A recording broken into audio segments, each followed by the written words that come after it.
काली पगडंडी। उस रात गांव के बाहर की हवा कुछ ज्यादा ही भारी थी। जैसे अंधेरा केवल आंखों पर नहीं, सांसों पर भी चढ़ आया हो। गांव का नाम था बैरागढ़, पुराना, उपेक्षित और अपने रहस्यों को मिट्टी के नीचे दबाए हुए। दिन में यह गांव बिल्कुल सामान्य लगता, पर सूरज ढलते ही यहाँ की पगडंडियां फुसफुसाने लगतीं। राघव शहर से यहाँ पहली बार आया था। पुरखों का घर बेचने की औपचारिकता पूरी करनी थी। उसके पिता की मौत के बाद किसी ने उसे बताया भी नहीं था कि इस घर का इतिहास क्या है। गांव में उसका कोई जान पहचान वाला नहीं था, बस एक बूढ़ा चौकीदार हरनाम, जो स्टेशन पर मिला था। हरनाम ने उसे देखते ही कहा था, बेटा, सूरज डूबने से पहले घर में घुस जाना, और अगर रात में कोई आवाज आए तो बाहर मत निकलना। राघव ने हंसकर बात टाल दी थी। उसे लगा गांव वाले पुराने किस्सों से डरते हैं। घर गांव के आखिरी सिरे पर था। उसके पीछे एक पतली सी काली पगडंडी जंगल की ओर जाती थी। पगडंडी के दोनों ओर झुके हुए पेड़ जैसे किसी को घूर रहे हों। घर का दरवाजा खोलते ही अंदर से ठंडी हवा का झोंका आया। दीवारों पर नमी थी और छत से टपकती पानी की बूंदें किसी अनजानी घड़ी की तरह टिक-टिक कर रही थी। पहली रात शांति से गुजर गई।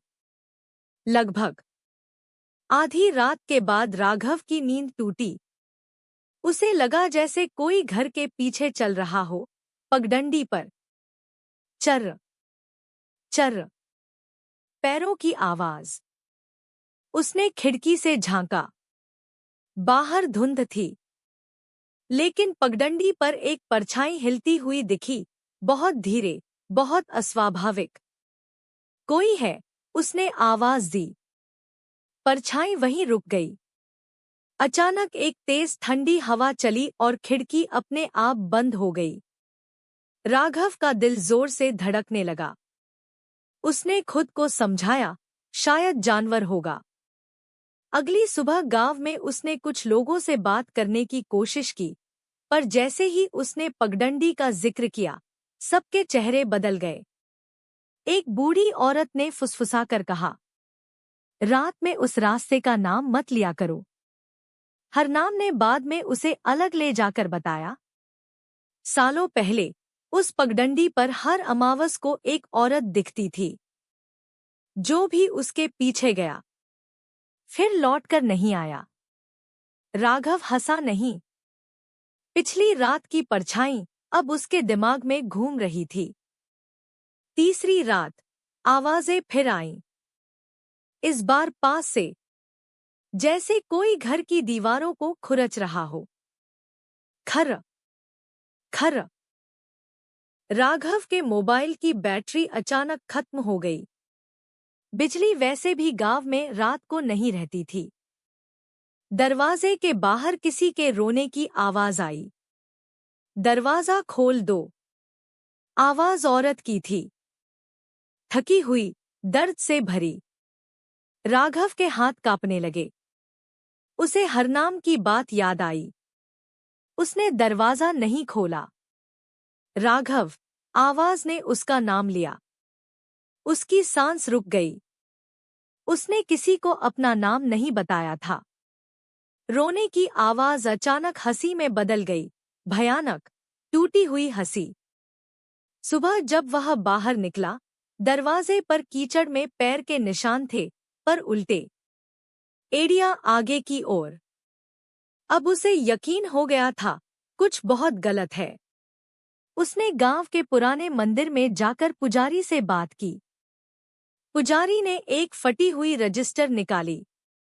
यहाँ लिखा है, पुजारी बोला, 30 साल पहले इसी घर में एक औरत रहती थी, नाम था सरिता। उस पर चुड़ैल होने का इल्जाम लगाया गया। गांव वालों ने उसे उसी पगडंडी पर जिंदा जला दिया।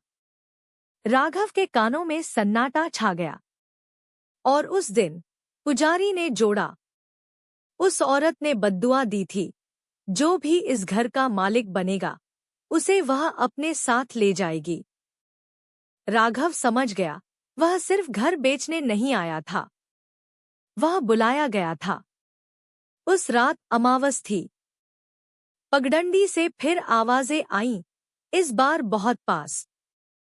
दीवारों पर साये नाचने लगे। घर के अंदर तापमान गिरता जा रहा था। दरवाजा खुद ब खुद खुल गया। बाहर वह खड़ी थी, जली हुई, काली, आंखें खाली। चलो, उसने कहा। घर अब भी मेरा है। राघव भागा जंगल की ओर। वही काली पगडंडी। पीछे से हंसी गूंज रही थी। पेड़ झुकते जा रहे थे, जैसे रास्ता बंद कर रहे हों। जमीन गीली और चिपचिपी हो गई। अचानक वह गिर पड़ा। उसके सामने सरिता खड़ी थी। तुम भी देखोगे, उसने कहा, जैसे मैंने देखा था। सुबह गांव के लोग पगडंडी पर इकट्ठा थे। वहां सिर्फ राघव का मोबाइल पड़ा था, टूटा हुआ। हरनाम ने गहरी सांस ली। फिर एक नाम जुड़ गया। उस रात से आज तक, अमावस की रात उस पगडंडी पर दो परछाइयां दिखती हैं, एक औरत और एक आदमी जो किसी नए आने वाले का इंतजार करते हैं। और अगर कभी तुम किसी अनजान गांव में रात के सन्नाटे में किसी पगडंडी से रोने की आवाज सुनो, तो याद रखना, हर आवाज मदद की नहीं होती।